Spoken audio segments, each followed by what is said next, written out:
नमस्कार दोस्तों, आशा करता हूं कि आप स्वस्थ व खुश होंगे। काफ़ी दिनों बाद मैंने ये वीडियो बनाने की सोची है क्योंकि मुझे लगा कि मुझे आप लोगों को ये बात आपको शेयर करनी चाहिए कि किसी भी एग्ज़ाम को क्लियर करने के लिए आपकी अप्रोच कैसे होनी चाहिए। इसलिए मैंने इस वीडियो का सिंपल अपना टॉपिक रखा है कि how to clear any competitive exam. और कॉम्पिटिटिव एग्ज़ाम से मेरा मतलब है कि जो कॉम्पिटिटिव एग्ज़ाम मैंने दिए हैं like SSC, DSSB, bank exam और सीयूईटी, डिफेंस एग्ज़ाम्स, इनको क्लियर करने के लिए आपकी अप्रोच कैसी होनी चाहिए, राइट अप्रोच कैसी होनी चाहिए। मैं अपने बारे में कुछ बताऊं तो उसको मैंने यूपीएससी सीडीएस 3 बार क्लियर करा है, मैंने एसएससी सीजीएल भी क्लियर करा है, मैंने एफकेट 7 टाइम्स क्लियर करा है, दिल्ली पुलिस वायरलेस और मिनिस्ट्रियल का एग्जाम दिया है जो पिछले साल हुआ था 2022-23 में पूरा प्रोसेस कंप्लीट हुआ है, जिसका एमएचए का कंप्लीट एमएचए में का एग्जाम क्लियर किया है, ईपीएफओ का एग्जाम क्लियर किया है और ये सीपीओ सीयूईटी वगैरह वगैरह। इससे वर्तमान में मैं दिल्ली पुलिस में काम कर रहा हूँ और इससे पहले मैं मिनिस्ट्री ऑफ होम अफेयर्स में मैंने मैंने अपनी सेवाएं दी हैं। Talking about my job letters, so here are my job letters that I just got in a preparation of about just 1 month. तो मैंने 1 महीने की तैयारी, मुश्किल से 1 महीने की तैयारी के बाद मैंने ये जो मेरे जॉब ऑफर लेटर्स हैं ये मैंने अचीव किए हैं। और ये ऐसा नहीं है कि मैं कुछ एक्स्ट्रा ऑर्डिनरी हूँ, मैंने कुछ बहुत ही ज़्यादा मैं कुछ पढ़ता था। मैं आपको सही मायने में बताऊँ तो मैं मुश्किल से दिन में 2 घंटे पढ़ता हूँगा और सिर्फ 1 महीना मैंने लगातार मतलब एक थोड़ा सा सीरियस होके, डेड सीरियस होके मैंने तैयारी करी।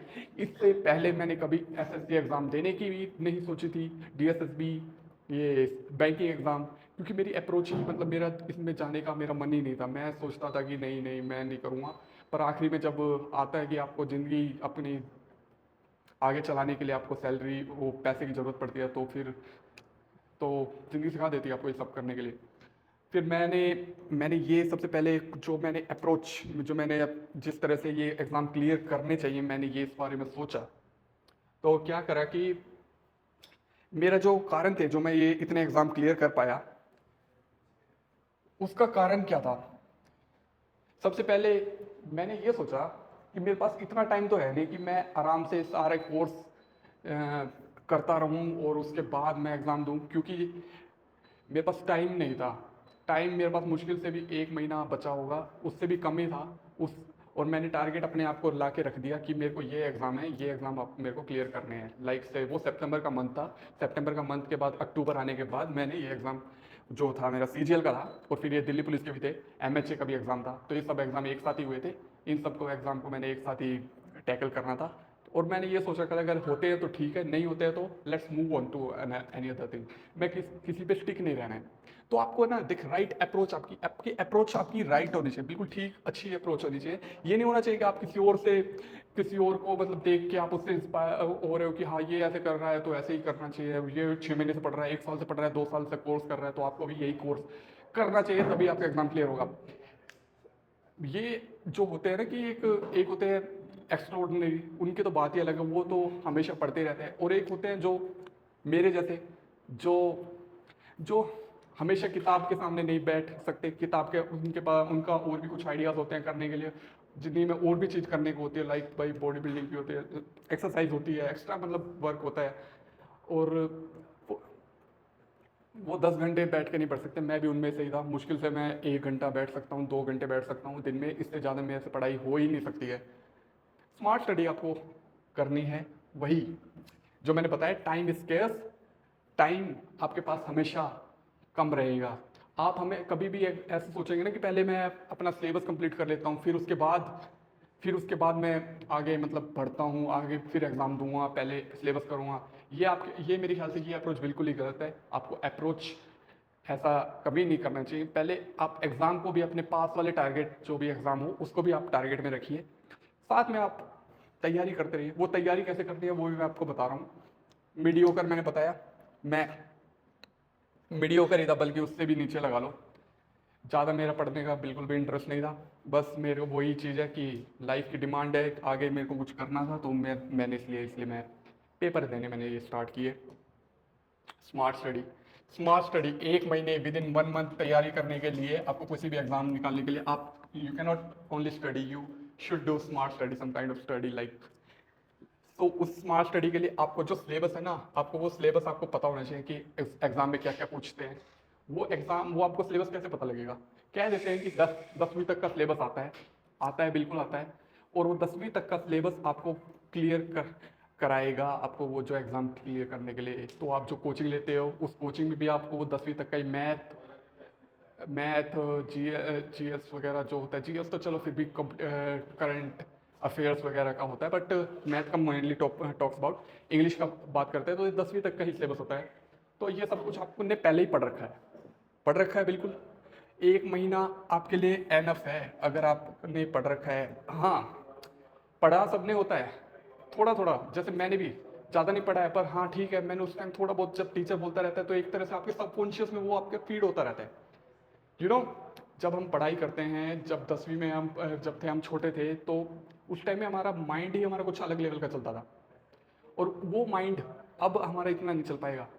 तो वो जो चीज़ हमने बचपन में सीखी थी, लाइक टू का टेबल ऑफ 2, 4, 6, 8 समथिंग, 1, 2 का टेबल हो गया, या और भी चीज़ हो गई, प्लस माइनस, वो आज तक हमें याद है। वो हमें इसलिए याद है क्योंकि उस टाइम हमारा दिमाग ही ready for accept learn new things, काफ़ी खाली था, काफ़ी नई चीज़ सीखने के लिए रेडी था, तो उसमें फीड करते गए, नई चीज़ हम सीखते गए। वही आपको अपनी खोई हुई शक्ति आपको याद करनी है। 10वीं की चीज़ है तो ये नहीं है कि आपको कोर्स अलग से करना है तभी आप उसको पे एग्ज़ाम को दे पाएंगे। वो चीज़ आपको बिल्कुल भी एक्सेप्ट नहीं करनी है। सबसे पहले बड़ी बात आती है कि कोचिंग करनी चाहिए या नहीं। तो देखिए, मेरा सिंपल फंडा ये है, मेरा सिंपल सोचने का फंडा ये है कि अगर आपके पास समय है, आपके पास रिसोर्सेज हैं, और अगर आपको पहले आपकी तैयारी किस लेवल की है वो आपको चेक करने के लिए आपको देने हैं एक बार प्रीवियस ईयर पेपर आपको उस एग्जाम के उठाने हैं। लाइक फॉर एग्जांपल, आप सीजीएल का एग्जाम आप अप्रोच कर रहे हो, तो उस एग्जाम के लिए आपको एक प्रीवियस ईयर उठा लीजिए, उसको आप एक बार दे के देखिए। सीजीएल का पेपर 200 नंबर का होता है। उस 200 नंबर में से आप चेक करिए आपके कितने आ रहे हैं, आउट ऑफ 200 कितने आ रहे हैं। अगर आपके भाई आ रहे हैं 100 से ऊपर आ रहे हैं तो ठीक है, आप पहली बार में आपके 100 से ऊपर आ रहे हैं तो आप उसमें और इम्प्रूवमेंट कर सकते हैं। मुझे नहीं लगता कि अगर आप पेपर आपका नियर बाय है तो आपको कोचिंग लेनी चाहिए, क्योंकि कोचिंग आपका समय बर्बाद करेगी। ये नहीं कि आपकी रेगुलरिटी बन जाएगी, आप ये कर कि आप डेली, ये कहते हैं ना जो कोचिंग वाले कि आप कोचिंग ले लीजिए तो आपकी रेगुलरिटी बन जाएगी, साथ में आप सिलेबस करते रहोगे। नहीं नहीं नहीं नहीं, ऐसा नहीं होता है। जो आप खुद करते हो ना वही आपको चीज़ याद रहती है। आपके सामने आप सिखाते रहेंगे ना, जो सर सिखाते रहेंगे, आपका दिमाग इतना नहीं चल पाएगा। आप you are not no longer a child, you are not longer a kind of people, kind of a brain who is ready to get new knowledge, because our brain is almost got full, and it needs to be learn the syllabus in a less tiring manner। कम से कम मेहनत में ज़्यादा से ज़्यादा आपको सीखना है, वो आप सभी सीख सकते हैं जब आप खुद ही पढ़ेंगे। तो थोड़ा सा मेहनत कर लेंगे तो आप खुद ही उस चीज़ में एज प्राप्त कर लेंगे। तो सबसे पहले आपको कॉन्फिडेंस लूज़ नहीं करना है। किसी और की तैयारी देख के कोई ये बोलता है ना कि भाई कि मैं तो इतने एग्ज़ाम मैंने क्लियर कर लिया है, मैंने तो ये कर लिया है, मेरे तो सीजीएल में 165 नंबर आ रहे हैं, अपने बताओ यार 170 नंबर आ रहे हैं, 180 नंबर आ रहे हैं, अरे तू 110 ला रहा है, ऐसे नहीं, ऐसे एग्ज़ाम क्लियर कर नहीं हो पाएगा। लोग झूठ बोलते हैं, ये बात सच्चाई है, लोग झूठ बोलते हैं क्योंकि अगले वाले का कॉन्फिडेंस लूज करने के लिए, कंपटीशन से बाहर करने के लिए। किसी पे विश्वास नहीं करें, सिर्फ अपने आप पे बिलीव करें कि आप कर सकते हैं तो बिल्कुल कर सकते हैं। ठीक है, जो सीजीएल का जो पेपर होता है ना, जो सीजीएल का पेपर होता है, उस सीजीएल का पेपर या किसी और का भी पेपर सोच के चले, तो वो पेपर ऐसा होता है कि आपके पास हमेशा एग्जाम को इस तरह की डिजाइन करा जाता है कि क्वेश्चन ज़्यादा होते हैं और आपके पास टाइम स्केर्स होता है, टाइम बहुत ही कम होता है। उस टाइम को उस कम टाइम को आपको पूरा का पूरा सोल्व करना है। उस कम टाइम में उस पूरे पेपर को सोल्व करने के लिए आपको क्या करना है, आप एक एक क्वेश्चन को आप सोल्व नहीं कर सकते हो। आपको जस्ट मार्क योर आंसर। आपको थोड़ा सा भी उसमें लग रहा है कि ये क्वेश्चन हो सकता है, ये आंसर हो सकता है, आंसर की जो आंसर होते हैं ए बी सी डी, उसमें से आप एलिमिनेशन करिए। ये दो अगर आपके आखिरी में 2 ऑप्शन में आप डाउट हो रहे हैं तो मैं ये करता हूँ, मैं लगा देता हूँ उसमें। और जैसे 100 क्वेश्चन है ना, 100 क्वेश्चन में आपको अपना टारगेट रखना है कि 90 क्वेश्चंस तो आपको करके आने हैं उस पेपर में। और जो भी पेपर आपका होगा तो आपको उसकी है ना पेपर स्कीम पता होनी चाहिए। पेपर स्कीम में पार्ट्स क्या है, लाइक कितने पार्ट्स है, जीएस है, इंग्लिश है, मैथ्स है, करंट अफेयर्स हैं, क्वांटिटी रीजनिंग है, क्या क्या है, उसका वेटेज क्या है, हर पार्ट्स का वेटेज क्या है, कितने एग्जाम मतलब किस पे वेटेज। अगर फॉर एग्जांपल मैं अभी 25-25 मान के चले हर उसके, तो 25 में से आपको कितने, क्या चीज़ आपकी स्ट्रॉन्ग है, क्या चीज़ में आपका वीक पॉइंट है। वीक पॉइंट है तो उस वीक पॉइंट को आपको टैकल करने के लिए कम से कम कितने क्वेश्चन करने चाहिए कि हाँ भाई मैं 15 क्वेश्चन करके आऊँगा, 10 क्वेश्चन करके आऊँगा, ठीक है, लेकिन मैं उसको कवर है ना इस इंग्लिश पार्ट से कर लूँगा, मेरी इंग्लिश स्ट्रॉन्ग है, या फिर मेरा मैथ, कई कहते हैं कि मेरा कुछ भी स्ट्रॉन्ग नहीं, ऐसा नहीं है। आपका कुछ ना कुछ तो फिर भी कुछ ना कुछ तो फिर भी उसमें से स्ट्रॉन्ग होगा। इंग्लिश नहीं है, लाइक मान के चलो अगर आप मैथ के में 10 करते हो, इंग्लिश में 12 करते हो, रीजनिंग में 13 करते हो और करंट अफेयर में 5 करते हो, तो आप ये है ना, रीजनिंग में तो आपके 13 आ रहे हैं, तो आप रीजनिंग में तो आप बढ़िया हो ना। तो यही चीज़ मैं आपको एग्जाम्पल कर रहा हूँ कि चाहे कम है पर आपका कहीं ना कहीं तो आप बढ़िया हो। Do not compare your self with others. वो कह रहे हैं कि 25 में 25 करो, नहीं नहीं नहीं नहीं, ये छोड़ ही देना है। इनसे आपको बस आगे बढ़ना है। पहले शुरू में आप इतने करोगे, अगली बार पेपर दोगे और अच्छा करोगे, प्रीवियस ईयर देते रहो। सिलेबस पता कर लिया आपको, मैंने बताया कि अपनी खोई हुई शक्ति आपको पता करनी है। खोई हुई शक्ति को पता करने के लिए क्या करना है, आपको प्रीवियस ईयर पेपर देना है। प्रीवियस ईयर पेपर, खोई हुई शक्ति कौन सी, जो 10th लेवल तक की आपकी जो पढ़ाई थी उसको उसको याद करने के लिए आपने सारा सिलेबस आपने कर रखा है। यही खोई हुई शक्ति आपको याद कराते हैं जो कोचिंग वाले होते हैं, जो आपको कोचिंग में आप करते हो, शॉर्ट ट्रिक्स सीखते हो या कुछ सीखते हो।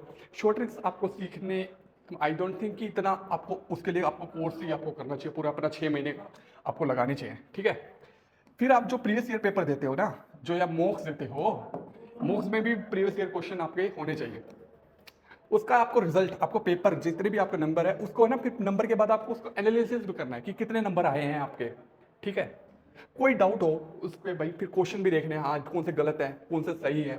उस क्वेश्चन को आप सिंपली ना, उस क्वेश्चन को निकाल के आप यूट्यूब पे है ना उस इसी टाइप के क्वेश्चन को आप देख सकते हो, मतलब उसका एनालिसिस करने के लिए कि कैसे उस टीचर ने वो क्वेश्चन कैसे सोल्व किया है, कराया है और मैं कैसे कर रहा था, और कैसे मतलब किसी के, अगर किसी कोई अपनी अच्छी चीज़ बता रहा है तो आपको अपना मतलब वो चीज़ आपको अपने ग्राइंड कर लेनी चाहिए। तो वही चीज़ कैसे, तो अगली बार भी वही क्वेश्चन आएगा, फिर अगली बार आप उस क्वेश्चन को आप उस इजी मैनर में आप क्लियर कर लोगे। अप्रोच जो आपकी मैंने बताया कि जो एग्जाम में जो आपकी अप्रोच है, टाइम आपके पास स्केर्स रहेगा, टाइम आपके पास कम रहेगा, तो आपको क्या करना है, सिर्फ आंसर मार्क करके और आगे बढ़ लेना है। ये नहीं सोचना है कि ये एक क्वेश्चन पे लगे हुए हैं, ये लगे हुए हैं। फॉर एग्जाम्पल सीजीएल में 60 मिनट होते हैं, 60 मिनट में आपको 100 क्वेश्चन करने हैं। 100 क्वेश्चन, इसका मतलब 1 मिनट से भी आपके पास कम वक्त रहेगा। तो उस कम वक्त को आपको पूरा अपना उसका पूरा एफिशिएंटली यूज़ करने के लिए आपको क्या करना है कि जस्ट मार्क योर आंसर। 2 बार नहीं सोचना, अगर लग रहा है लगा दो तो लगा ही दो। क्या होगा, ज़्यादा से ज़्यादा क्वेश्चन गलत हो जाएगा, पेपर नहीं होगा। अरे उसके अलावा भी काफ़ी एग्जाम्स है, आप क्लियर कर लोगे। जस्ट अपने दिमाग में ये चीज़ डाल के रखिए। सेकंड प्लान आपके पास हमेशा होना चाहिए। लाइक ये नहीं है कि बस मेरे को तो सरकारी नौकरी लेनी है या फिर मेरे और कुछ नहीं करना है, सिर्फ सरकारी नौकरी है तो आपकी ज़िंदगी बन जाएगी। अरे आज के टाइम में तो सरकारी नौकरी का क्रेज मेरे ख्याल से कह रहा हूँ कि लाइक अगर आपके पास सेकंड प्लान होना चाहिए। लाइक आप सरकारी नौकरी बाय चांस अगर आप नहीं लग पाते हैं, मैं तो आशा करता हूँ कि आप सभी लगे सरकारी नौकरी, पर फिर भी अगर नहीं लगते हैं ना तो आपके पास सेकंड प्लान होना चाहिए। लाइक मैं कोई बिजनेस कर लूँ, मैं भाई जो मैंने सीखा है, मैं इतने सारा मैं तैयारी कर रहा था, मैंने कुछ ना कुछ तो आपने प्रोडक्टिव करा होगा, तो उसके साथ साथ आप प्रोडक्टिव करते रहे। जो आप खुद पढ़ रहे हैं आप किसी और को पढ़ा दें, ऐसे ही या साथ में कुछ और भी बिजनेस कर सकते हैं। आजकल तो एंटरप्रेन्योरशिप का बहुत ज़्यादा क्रेज़ भी है, तो कोई भी अपने आप को डेडलाइन दीजिए। कोई भी मतलब एग्ज़ाम क्लियर करने के लिए आपके पास ये नहीं है कि मैं तो 2025 का एग्ज़ाम लेके टारगेट कर रहा हूँ। उससे पहले भी आपके पास कुछ इस टारगेट्स होने चाहिए। मैं कि भाई मेरे को अक्टूबर में या मेरे को नवंबर में मेरे को ये एग्ज़ाम है, मेरे को ये देना है। जितना पास आपके पास डेडलाइन होगी ना, आप उतना ही एफिशिएंटली काम करोगे। आपने खुद भी आपको जांचा होगा कि जब आपके पास है ना हॉलीडे होमवर्क होता था बचपन में, तब आप 15 दिन के का होमवर्क होता था, लेकिन मैं अपना एग्जांपल दूं, मैं भी यही करता था। आखिरी दिन में ही मैं सबसे अच्छी तरह सबसे स्पीड से काम करता था, वरना उससे पहले मेरे से काम होता ही नहीं था। तो डेडलाइन होती है ना, वो आपको और अच्छी तरह आपका काम मतलब आपको कंप्लीट कराने में, अपने टारगेट कंप्लीट कराने में आपकी मदद करती है। लाइक फ्रेंड्स बनाएं। जो दोस्त आपका जैसा दोस्त होगा ना, आप वैसे ही आप भी बन जाओगे। अपने दोस्त अपने अच्छे बनाइए। जो दोस्त अपने, अगर चार, वो हमने सुना ही है, चार लोग अगर, चार दोस्त अगर अमीर है तो पांचवा दोस्त भी अपने आप अमीर हो जाता है। यही चीज़ है कि लाइक फ्रेंड्स, अगर चार लोग यूपीएससी की तैयारी कर रहे हैं, जो चार लोग आईएएस है, तो पांचवा भी आईएएस बन जाएगा, कुछ ना कुछ तो बढ़िया बन ही जाएगा। यही चीज़ वो, क्योंकि आप अगर अपने से अपनी फ्रेंड्स जो जोन है आपका जो बढ़िया होगा, तो आप उसमें से कुछ एक एक ना आपकी अप्रोच ही अलग हो जाएगी। आप बहुत ही अच्छा मतलब क्या बोलते हैं कि जो और स्टूडेंट्स होंगे उनसे एज प्राप्त करोगे, उनसे आप बातों बात में आप टिप्स ले सकते हो। लाइक फॉर एग्जाम्पल, इसलिए मैं मतलब ये इसलिए कह रहा हूँ कि आप जो सीजीएल का एग्ज़ाम दोगे, तो उसमें आप उन्हीं दोस्तों से आप बात की जो आपके साथ सीजीएल की तैयारी कर रहे हैं, तो आप उनके साथ मोक देंगे, तो आप ये होगा कि जो रिजल्ट आएगा उस रिजल्ट के बाद आप ये देंगे, आप कहाँ भाई तुम्हारे कितने आए, मेरे कितने आए, उससे एनालिसिस होता है। और एक कंपटीशन स्पिरिट आती है। वो कंपटीशन स्पिरिट आपको आपको आगे बढ़ने में और अच्छा करने में आपकी मदद करती है। ये प्रूवन है। सबसे आखिरी बात, और मैं कहूँगा कि ये सबसे इम्पोर्टेंट भी है, आपकी मेंटल हेल्थ। मेंटल हेल्थ का आपको अपना पूरी तरह ध्यान रखना है, क्योंकि ये कोई भी एग्जाम होते हैं, ये आपको अपने दिमाग पे आगे नहीं होने देने हैं। आपके पास सेकंड प्लान, इसलिए ही मैंने बोला सेकंड प्लान होगा, तो आपकी मेंटल हेल्थ अच्छी होगी। और मेंटल हेल्थ अच्छी रखने के लिए अपने साथ कुछ ना कुछ और एक्टिविटी करते रहे। ये नहीं है कि आप पूरा दिन उसी के लिए उसी बारे में सोच रहे हैं, कुछ और भी करते रहे। डिप्रेशन स्ट्रेस ये तो लेना ही नहीं है, और डिप्रेशन स्ट्रेस नहीं लेना है, इसके लिए आपको क्या करना है, आप साथ में अपने वर्कआउट कीजिए, रनिंग कीजिए, साइकिलिंग कीजिए, या कुछ भी मतलब जो एक्टिविटीज़ है जो आपको फिजिकली और मेंटली, योगा कीजिए, योगा कर सकते हो। कोई भी चीज़ है जो आपको अच्छी तरह मतलब आपको आपको आपकी मेंटल हेल्थ को शांत करती है, आपको स्ट्रेस से रिलीव करती है, वो आपको करना चाहिए। यही कुछ थी जो हमने अभी तक देखी।